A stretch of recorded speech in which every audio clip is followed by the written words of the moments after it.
All right, at this time we have defensive coordinator Jordan Lesley. Questions for Coach Lesley? So I guess that's the obvious early question. Your injury, do you even remember how it happened? How did it happen? Oh, yeah. What did it feel like? It didn't feel good. So the third down, and quite honestly, the only reason I was standing, I usually stand behind the offense. The only reason I was standing where I was standing was we got that penalty on the third down, which was not how that I've ever been told that was. So we worked that in fall camp, right? And we do it on purpose so that those guys can tell us, you cannot do this, you can't do this. So anyway, I was upset about, so I don't know, I don't understand the rule. And that was 3rd and 10, it goes to, or 3rd and 9, it goes to 3rd and 4. So I've been standing right there arguing. And then I see what they're doing on 3rd down. They kind of rub us, get it complete, not a big deal. But I thought I had it braced. And the guy, Cade, knocks the guy into my feet. And I try to jump, and I'm like, all right, I got it hurdled. Well, then he hits my feet. My head goes forward as his helmet, as he's running that way. And so, and I knew immediately, I'm like, yeah, that's, or right before it hit, I was like, this ain't going to be good. And I knew right when it hit that it was, you know, I could feel the bleeding, and it kind of stunned me for a second. And I was really just trying to worry about the next play. And I think it was AJ. AJ got me sat down, and you know, of course, and then kind of a debacle there, and a little bit of, you know, talk about sudden change. I don't think you're ever really expecting that one. You know, we handled, you know, like Penn State picks, fumbles. We handled all that pretty well, but me getting knocked out, I don't guess so well. So. How many surgeries you missed before you got back? I think it was 2. Missed 2? I think it was 2. Before you got stitched up? Yeah. I got stitched up at halftime. They had it glued during the game. And I went in and probably, you know, got after them pretty good and a little too much. So I popped all the glue off, started back bleeding, and they stitched it up. So. All right, so on to the defense. Run defense, very good. Pass defense obviously was an issue. So talk about both the good and the bad. So a run defense, I mean, we were 67 yards, 1.9 a carry. I think we our P&10 efficiency was like right at 80%. You know, had some negative plays, some TFLs. I mean, the pass coverage. I mean, look, here's the thing. Like I'm not like down on our guys. I don't feel any different way about them. We're not executing very, very simple things. And I think a little bit of us trying to do too much. You know, a lot of times you go into a game like this and, you know, they think they got to have 3 picks, you know, and they get all these different things published about them, whether it's PFF grades or whatever it is. It's like, do what your coach should do. And it's simple fixes. It's easy things, you know, it's whether it's playing the ball in the air, the depth, width, execution of your drop. So I'm not like, you know, it's game 2. It's easy fixes. Like the sky's not falling. It's not panic time. You know, it's not. You know, we repped a bunch of guys, and so that's you know, it's simple little bitty fixes, and we'll get it fixed. I mean, if we're just gonna play 2 games and shut it down, you know, make my fall a little easier, but. We got a lot of season left, and so we got to play better. We got to get better, play better, execute what we're trying to do, which was a very, very limited in that game. I said that after the game, and I wouldn't change it for anything. You know, we're not going to go in and reinvent the wheel. What we're trying to do in game 2 of the season. It's just not what we're going to do. And but we just got to execute just simple things better. Biggest issue with Reed. Biggest issue with him? The run back. Short area quickness. The ability to jump cut and be full speed off the rail, off the edge of the offense or the defense. You know, that's really hurt Cincinnati with some explosives, getting him the ball. But he's a really, really good player. Hard to see, hard to find. Can make very, very similar Deuce Vaughnish. You know. Go back to those days with Kansas State, and Very A similar. little bit of that with Jaheim every day, a little bit, what he does. Yeah, very similar. Very similar type of back. With Pitt's new offense, Coach Brown likened it to Texas Tech from a few years ago. Do you agree with that? And what stood out about their new offensive scheme? Yeah, I mean, it's very similar. It's high, up tempo. Those offenses, they rep what they do enough. I'm sure the players love it. It's easy for the players, easy throws, easy catches, easy reads, and it's just, whether it's moving fast and they dink, and then boom, here you go, or they come out firing at it right out of the gate. It doesn't require a lot, from the player, from motion shift, kind of like Penn State's a little different animal. It doesn't require a lot of that from the players. So extremely simple. They're good at what they do. And they've done a good job of just being in it for now, whatever it is, 7 months, 8 months. And they're doing a good job with it. What's the biggest challenge defensively for you? It's probably the tempo. It's the tempo, it's alignment. Very simple. Get your cleats in the ground and play football. Could you talk a little bit about the process of having Rodney grow while playing and playing offense and having split time? How does that work? Well, it's when you have a guy that's naturally a good cover guy. You just really kind of have to bring him along within the menu of what you're asking him to do, and that's whether that's by call and by fundamental and by technique, and then you just you have a baseline, which is again, he's a cover guy. He does a good job in man coverage, but you're not going to do that every time. So you have to just build his skill set as you go, but you can't put too much on him at a time. So it's just a slow process. It's understanding as the weeks go, the depth of the defense and different things that he can do, and you just got to work on it and get better at it. He seems to be growing though in that position. Yeah, he does. I mean, Rodney's a good football player, and we've known that the whole time since his start of his recruiting. A guy that's a multi-sport athlete in high school, and those skill sets, just great athleticism is going to show up in everything you're trying to do. What do you see from him? Statistically, he's been much better in the second half. I think 5 of his 7 touchdown passes second half. Is it just a product of processing things and learning as you go? No, you can tell he understands the offense, understands where to and where not to go with the ball, can extend plays with his feet, and make, with his feet, still turn around and get set and make some downfield throws. And so you can tell he has a really good understanding of what he's doing.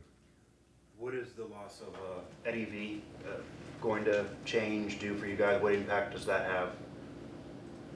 I mean, we're built very similar across the front and what we're trying to do. TJ's had two good first games and so we'll just keep rolling. Jordan, how different is it with Holstein?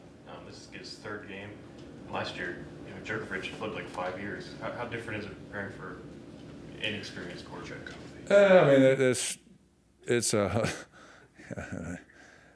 they're just two totally different. I think from an experience standpoint, I think the only really big difference is when you have a true freshman. Like that's the jump where you're like, okay, this may be a little different. But you have a guy that's been in a program he's been in and played ball, and like I don't think that I don't see it as that much of an experience difference. They're just different. They're different quarterbacks. I mean, Jerkovic was a big arm guy, and this guy is still a big guy but can extend plays with his feet and still make throws downfield off of that, knows where to go with the ball or not to go with the ball. Just two different approaches. How do you go about preparing for tempo when you haven't necessarily seen much of it in the first couple of games? I mean, you just work on alignment. You got to just get aligned. Again, get the call. Whatever, if there's any adjustment in that formation, get it communicated and get your cleats in the ground and play. You can't do too much. Can't try to overdo it with the call sheet and trying to slow your kids down. You just got to alignment's the biggest thing. You just got to work on it. Our offense does it at practice. We get a good shot at during spring and fall camp, they do it quite a bit. So, we get to work it and see it. Now you're not going to go out there for 2 hours and just tempo up and down the field, so it's just, you show it to them, you're watching the clocks and how the kind of the operation is, and you just very simply put it in practice and prepare for it. They've given up 6 sacks. Is it product of one-on-one blocks? Is it games, stunts? What have you seen that's allowed them to give up 6 sacks? I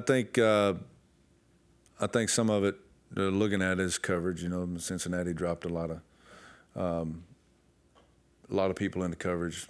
I don't know, as high as probably between 80 and 90% of the game. So I don't, it's just depending on if you guess right and there's limited places to go, may be a part of it, but haven't really gotten that far schematically into them yet. Jordan, against tempo, did helmet communication help or hurt? Can you not use it against tempo, or does it help you use it?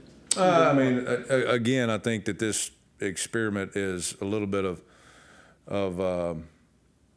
with the helmet communication, just kind of figuring out through 3 games what you can and can't do, and kind of how the operations differ from practice and everything that's going on. So the short answer is I don't know yet. I think that I think you're seeing a little bit of it offensively and defensively, just watching TV, that I don't think people are utilizing it as much as like previously thought, just because of maybe tempo teams, and it's just not.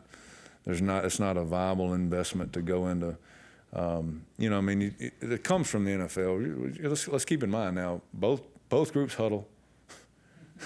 Come to the line, snap the ball with under 10 on the play clock, and everybody's talking to each other. And they're pros, and they're pros for a reason. And so that's not college football. So you can get into a deal where you sit there and you're trying to give them too much. We don't try to do that. It's just very simple communication things. You anticipate seeing more unbalanced? I think you've had it a little bit the first 2 games. Is that just a product of what they do, or Penn State and Albany? Yeah, I think everybody, it's a copycat sport, and I think everybody probably does a little bit of it. And you're going to you get in teams that do it a lot. You're going to get different flavors every week. So you very simply, again, it's unbalanced. Different sets, whether it's empties, formation in the boundary. You just very simply see what you see. You line up to it. You may have a little bit of foresight on some things you may see, but you go too far down that rabbit hole, you're wasting practice time on what you really need to be getting good at. With rosters being so different, Pitt being different, how much can you take from a really solid defensive performance on film last year, and then the other end, is there any advantage having them play a Big 12 team last week versus like a program you're kind of familiar with versus if they played somebody else? It's film, take film at face value. And you see, I think, especially in offense like this, they make that change and they want that identity and they bring that in, and that's who they are. As far as, seeing a team you're familiar with, they change defenses, pretty much their whole staff too. So it's really not, it's not something that. They had a different offense last year. Cincinnati had a different defense. Now they got a different. But now it's flipped, and it's not a whole lot of stock.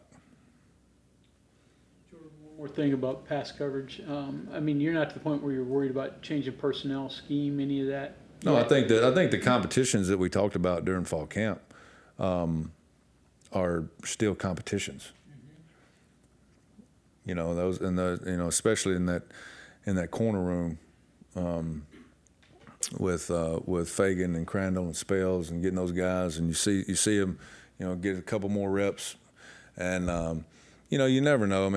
And everybody asked me going into it was pretty high on them. I still am, but you get into games where there's no scrimmages, and nothing's controlled, and you're just not as far along on some things as you wanted to be, and I understand that, but. We'll get better, and those competitions stay open. They've been very fierce in fall camp, and they'll continue to be that way. Kids worried about you when you got cut? They look at you when you got home? Oh, my kids? Oh, yeah, they were scared to death. They come down they were down on the field, which is way past their bedtime. But they were happy until they saw me. And, 6, 5, and 4, or 6, 5, and 2, they're not, what happened? Well, I can't really explain that. You don't really, the daddy got hit, okay? Is there any advantage too of having a coach under you that's a co-DC that you're, obviously that title makes you even more comfortable than just a regular assistant? Yeah, I mean, you have systems in place where you don't miss a beat. Now, like I said, that's not a sudden change you practice. Somebody get knocked out on the sideline. So, yeah, and I think Shadon's first reaction was, "What?" Like, what happened? And then you got you just very simply call a play. And I'm trying to get the headset back on. And I'm asking, like, where's the ball? Is the ball on the hash? And they're like, sit down, you can't. So anyway, it was I probably got in the way as much as anything trying to get the headset back on. But I just knew we just had to get a call in, just get them lined up and get them playing. But again, that's not something that anybody prepares for. But yeah, you just have systems in place. Something happens. Next guy, very similar to the players. Next guy, get a play in, get them lined up. Call. Is it the perfect play? Is it a good play? Who knows? Well, I mean, you hope so, but I mean, it's just get it in and move on with the game. Do you ever have that or a fellow coach on a team you were at before anything like that happened with you in your career? No, I don't.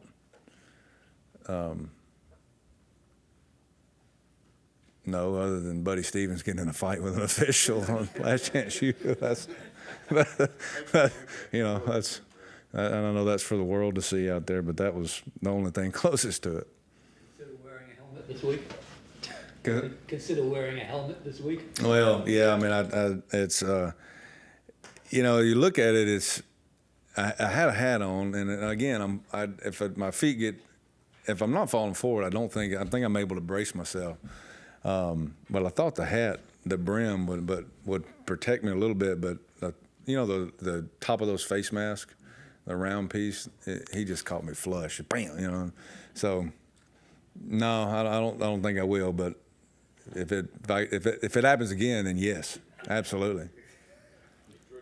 I guess bummer about Eddie, but are you excited to see what Redwood and Russell and guys like that can do, kind of in expanded roles that haven't enjoyed before? Yeah, and I mean, I think with both of those guys, I think that when it's game 3 and you're starting to get in a rhythm. But you go back to the Dukes Bowl, and those are two guys that really stood out in that game. So, excited about what they bring,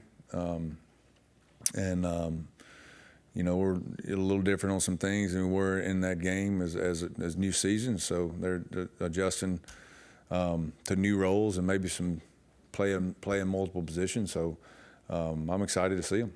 You said you're kind of built similarly across the front, but the players are different as far as like skills and strengths. Yeah. Can you expect to see something different out of the positions, or what you may try to get out of them, even with just their strengths in there as opposed to Eddie being in there? Yeah, I mean, I think you always do things that play to the player's strengths. Now you're not gonna make. It's not like you're gonna make any schematic wholesale changes because one person has a different skill set is down, but you may not ask them in certain things to do what that guy could do. So it's really not subtle changes, but it's not anything that's major, like a major overhaul. But I'm excited to see them. Across the board, you had a lot of players that played in, I don't want to say critical, but when the game was still being contested. A couple Spurs, Nate Gabriel on the D-line, obviously corners, things like that. How much then does that carry into this week? What will that competition be like in determining who's out there first or most this Saturday? Yeah, I mean, you go back, you look at the film, and you see whether it's things that have been improved or need to be improved, and then you carry over to practice, and you make those calls throughout the week of the practice because the competition now carries into the 3 days during the middle of the week that you practice, and especially if you're doing some good on good stuff, which is just the same as game like. So you get to see that, and You know, that's a part of what's probably what it's going to be with this group is there's a lot of competition. Some guys need more reps than others, but as those reps come, you evaluate them and you say, all right, well now instead of these amount, now he's ready for this, or he's ready for an expanded role in a substitution package. But we'll see. You mentioned the penalty before you got hurt. Did you get an explanation? Is Trey making a check call? Is that what it was? What was the explanation there? Let me see if I can do this within how I'm supposed to. The way if you look up the rule, the way it's explained to me is it's termed as a simulated snap count, which means moving toward the ball, barking at the ball. So LSU gets flagged for the same thing. And if you slow the film in the first game that I referenced before, if you slow the film down, the linebacker moves his head as he's doing that. Okay. I get it.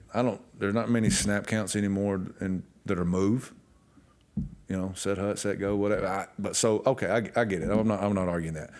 But there's none of that in that. And so we do that in off season, and whether it's spring or fall camp.